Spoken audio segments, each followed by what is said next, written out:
Hi, this is Shantae. Welcome to my today's analysis on 6/26/20. So I'm not going to be long-winded. I'm sorry. I've been late. I feel like I've been procrastinating all this week. It's allergies. A little scratchy throat with my allergies, my eyes. So sinuses all in one. So I'm just going to get through this. I hope your Friday, I hope your week was good. So here we are. As you know, the coronavirus is out of control. But in other places, right? You would think it's the Northeast. No, the South and the West. They've been seeing upticks. Like uppity, duper, uppity ticks. So here we are. You know there's no testing. So I'm not even going to say that. Even though they tested 30 million people and they celebrating that shit. Like, we're number 28 in testing. I'll find out where I get that stat from, but we're number 28. We're not. I know we're not first in testing. But, in terms of statistics, I'll give that to you.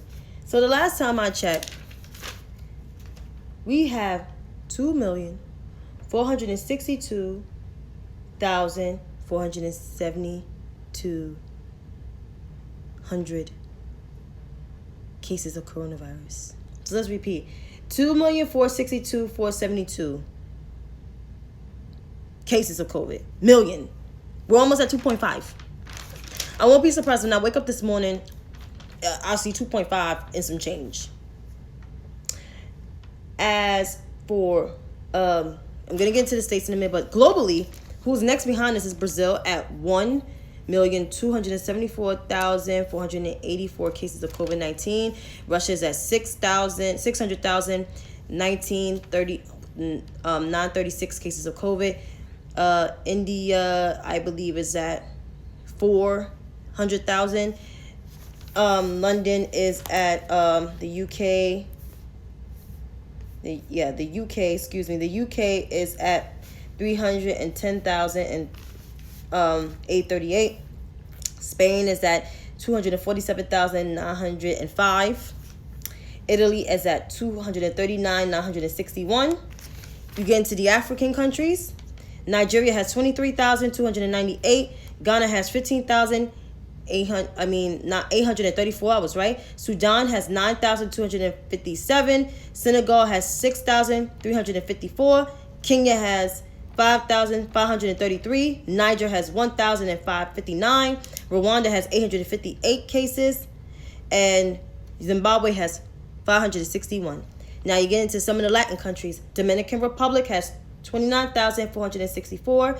Panama has 29,037. Honduras has 15,366 cases of COVID-19. In the Caribbean islands, the Diamond Princess has 7,200. Jamaica has 684. Guyana has 215. Trinidad and Tobago, has 124. The Bahamas has 104.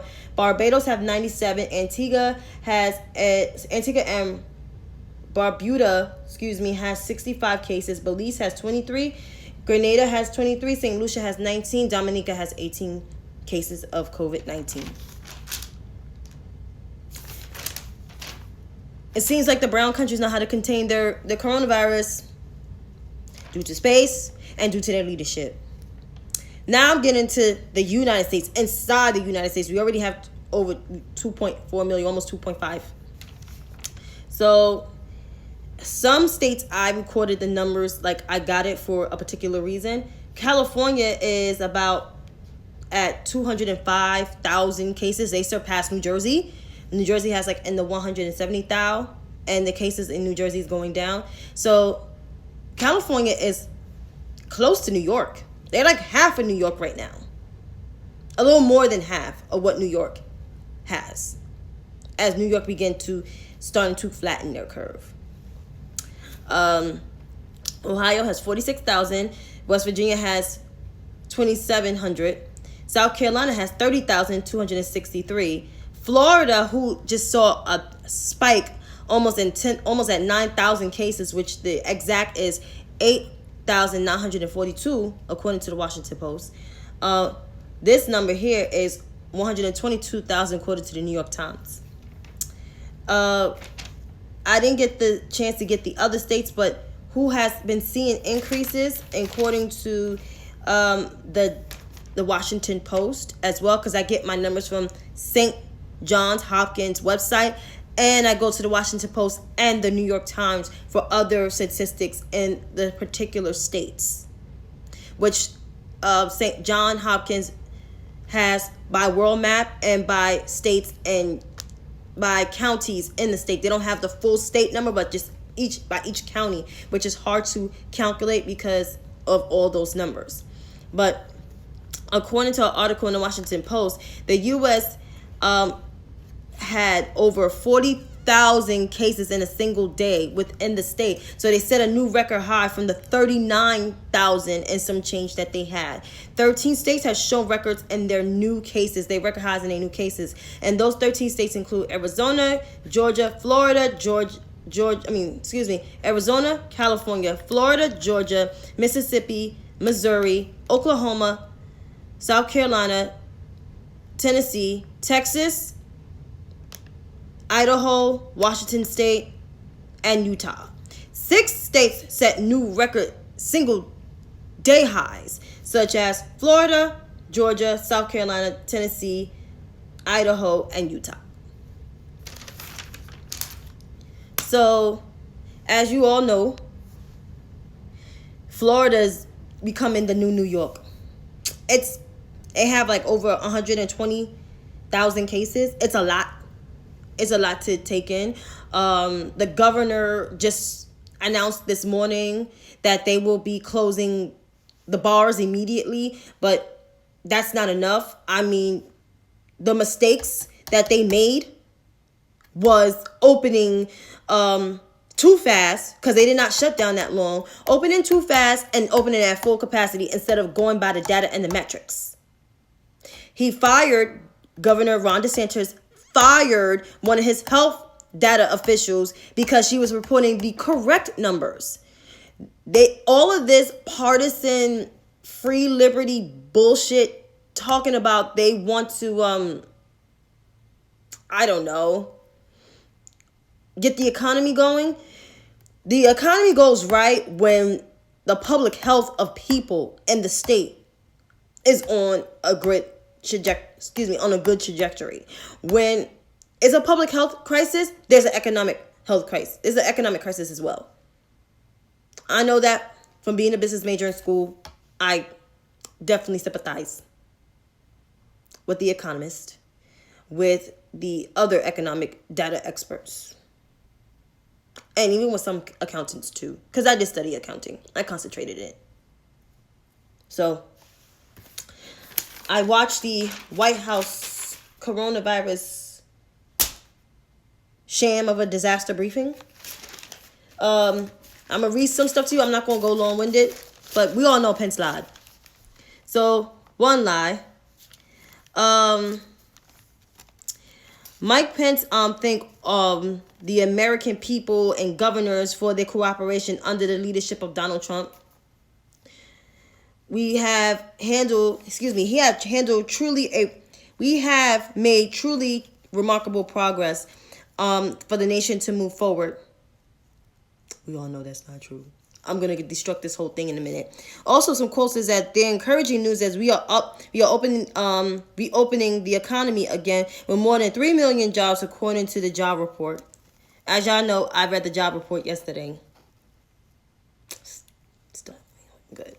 Excuse me. And this moment in the pandemic is different than 2 months ago.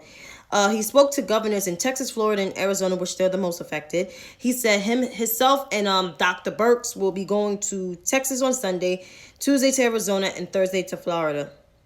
He also said we're in the mission to save lives. Pretty much, he lied and said that Trump suspended travel fast and quick. Not really. February, he issued a national emergency. We all know he issued that shit on March 11th.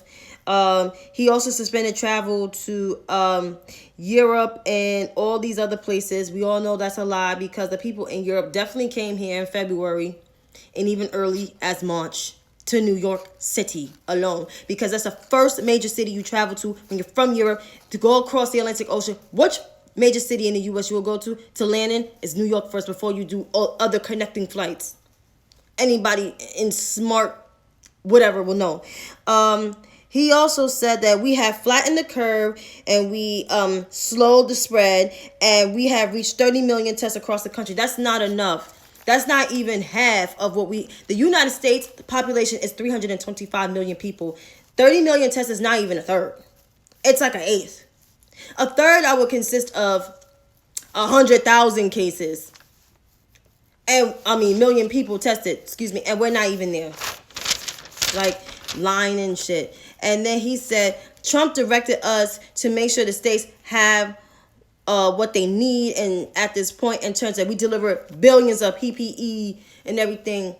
No, because I'm going to get to all of that in a minute. It's just so much lies and so much into it. And then he also talking about 31 states have experienced measures of stability, and that the states will have new cases, a percentage of positive low percentages. And he said 16 states, according to him, because I said that in my notes, with rising cases and rising percentages in COVID cases, positive cases, which we all know it's over 20 something states that have seen positive. I'm just going to go on. And he did admit that younger people are getting diagnosed. It was articles about it in CNN and the Washington Post. Duh. Because it was younger people on ventilators and everything. They were partying and going out to several places. And we all seen it. He said, our thoughts and prayers are to the 126,000 people that died. It's 125,000. He got the number all effed up. We have to take some comfort that the number of fatalities.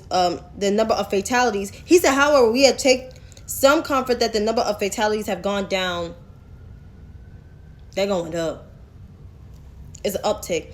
And that we are making progress. And he also said we have, for the last time, flattened the curve and slowed the spread.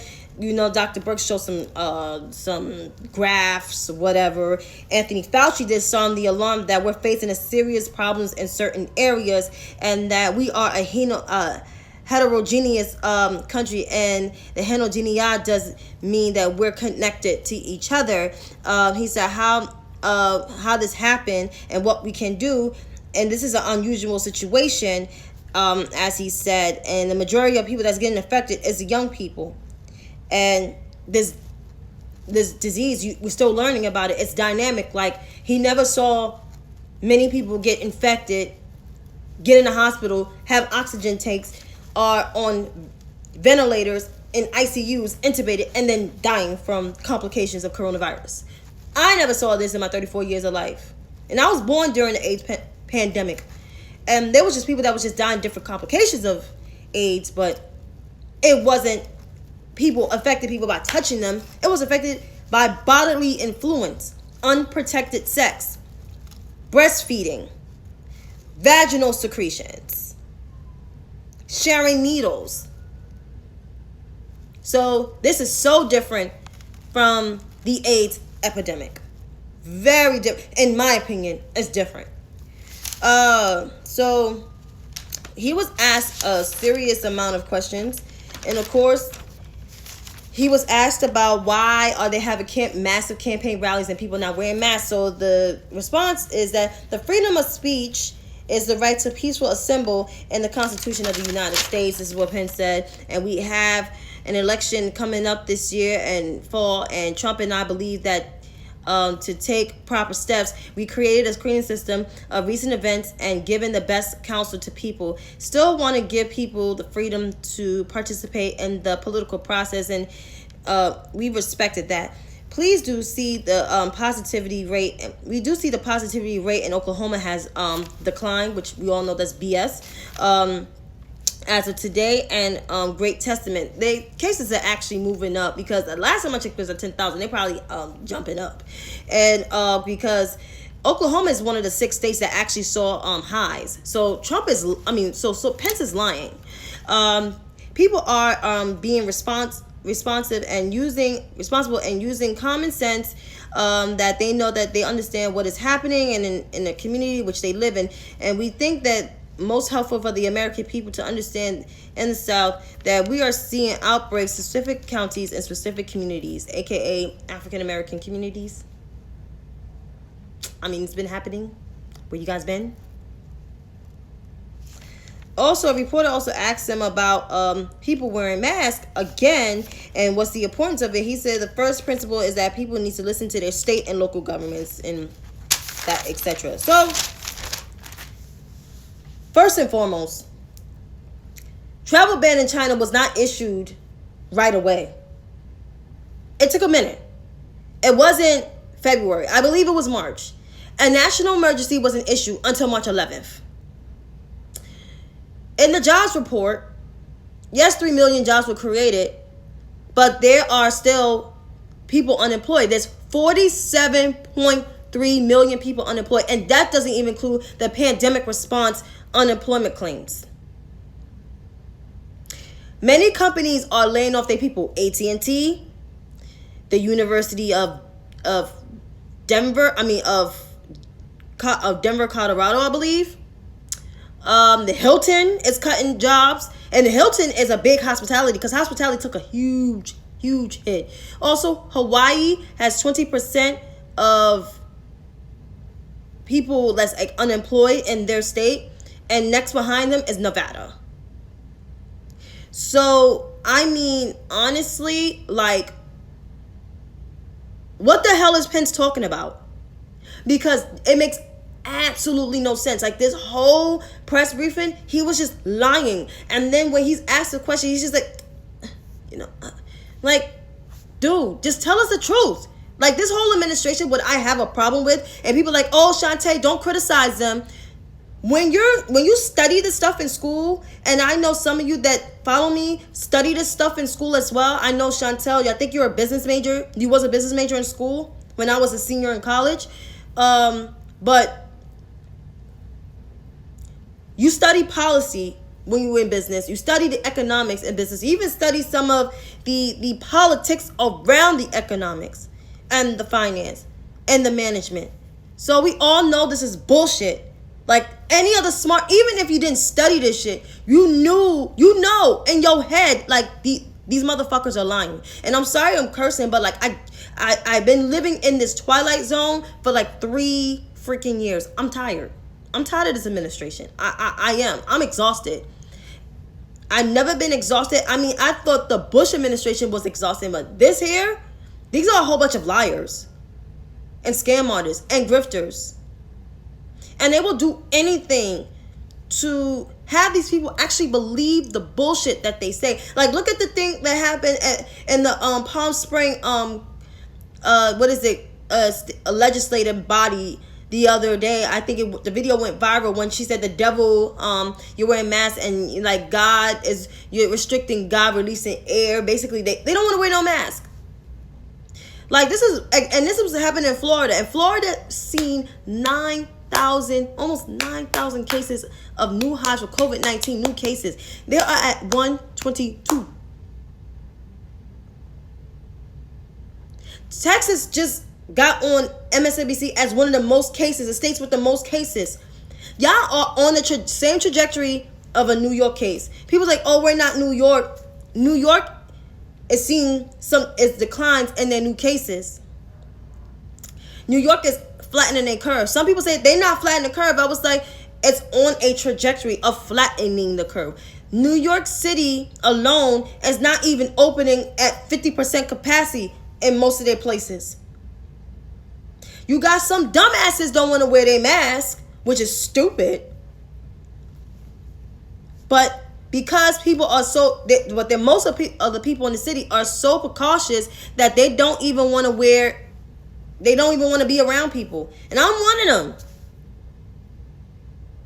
I'm taking my time gradually. taking my time, if you know what I'm saying. You know? But, I mean, listen. I mean, I had to just lay out those facts because I just got so mad when I watched. I was like, Pence is lying. And with the states, he didn't even mention that these states have so much high cases. Oh, the South. Florida, Texas, Georgia, all 3 Republican governors. Texas had to scale back on their reopening.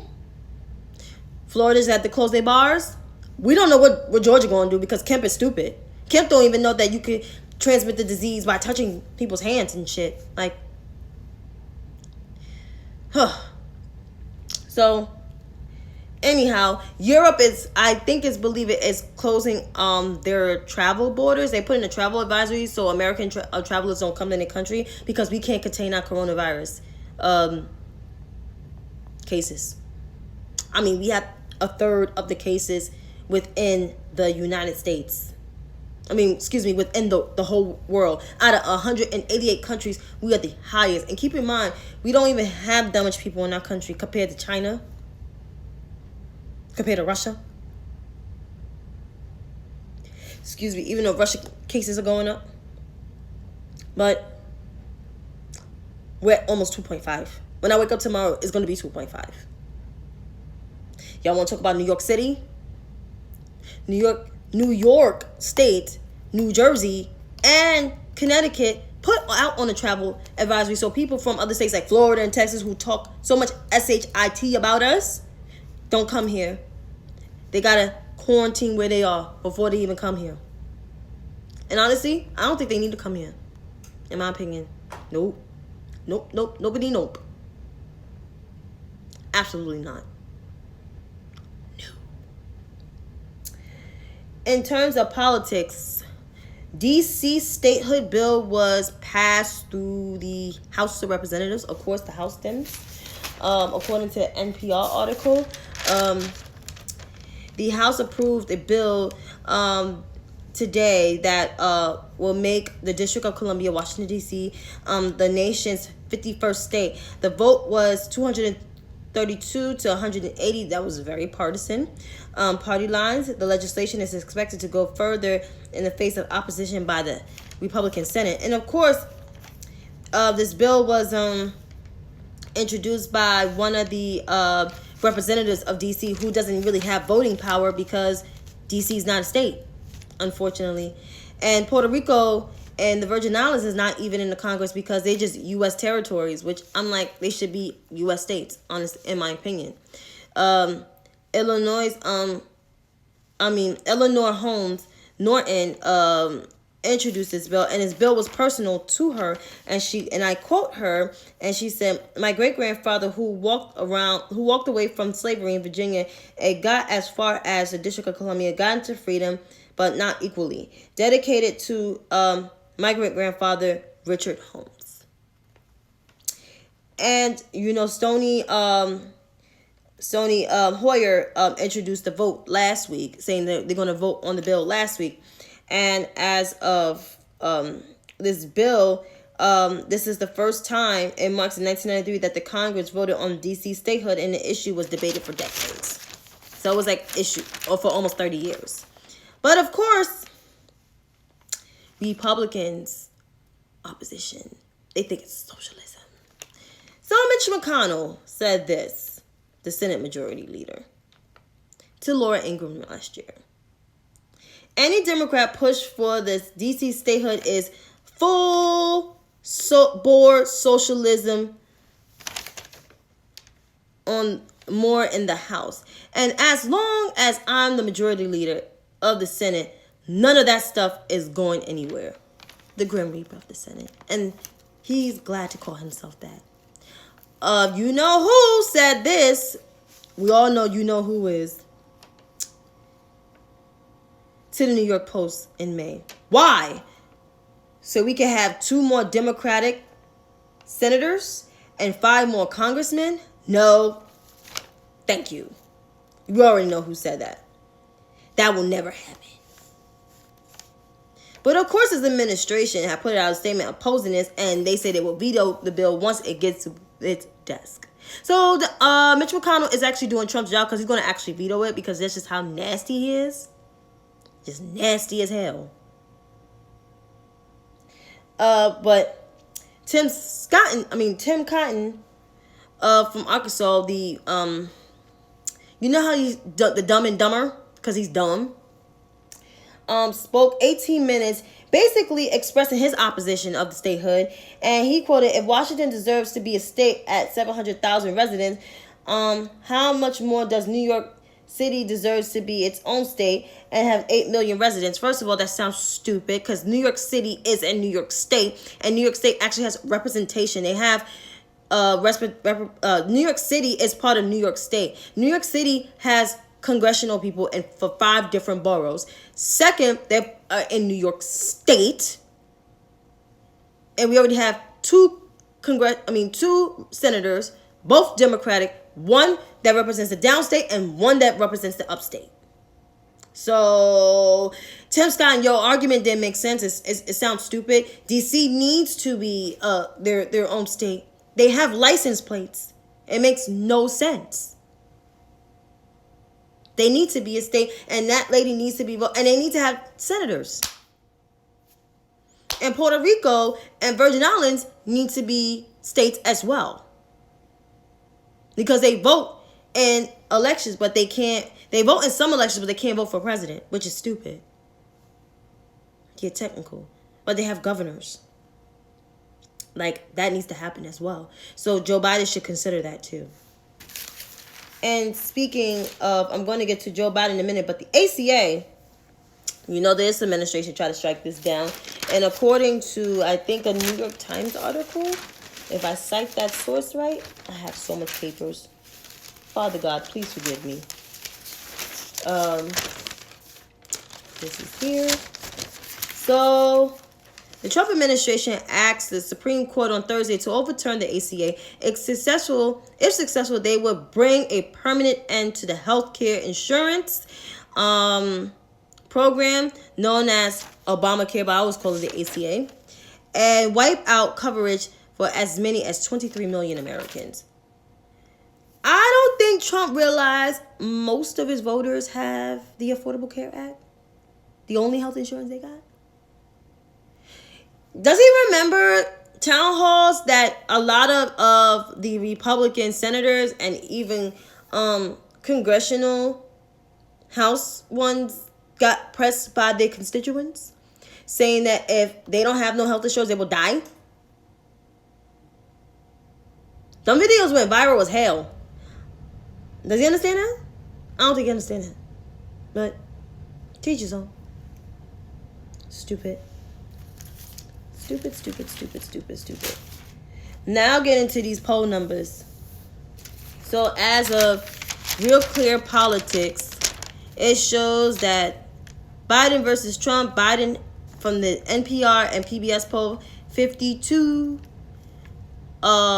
He has 52% over 44% over Trump. And The Hill is 43% for Joe Biden, 39% for Trump. And YouGov is 49% for Biden and 41% for Trump. Unless Biden chooses a black woman as his VP, them numbers is going to stay like that. He needs to have higher numbers. He needs to have like 60 over like 30. Or 60 like over 20. That number actually needs to be higher, because Donald Trump needs to be beat miserably. I mean, he's self-destructing. He's doing this shit himself. Like, no one's not doing anything to hurt his chances of getting reelected. He's doing it his goddamn self. Not handling the coronavirus. Have over 125,000 lives in his hand. I mean, almost 2.5 million cases of COVID-19. Bad economy. People delaying their mortgages. 79,000 people delaying mortgage payments. 47.3 million people out of work. Lying about the coronavirus, telling people to inject disinfectant into themselves, the bleach, drink bleach, spray Lysol in your mouth. Yeah. Good job, Donald Trump.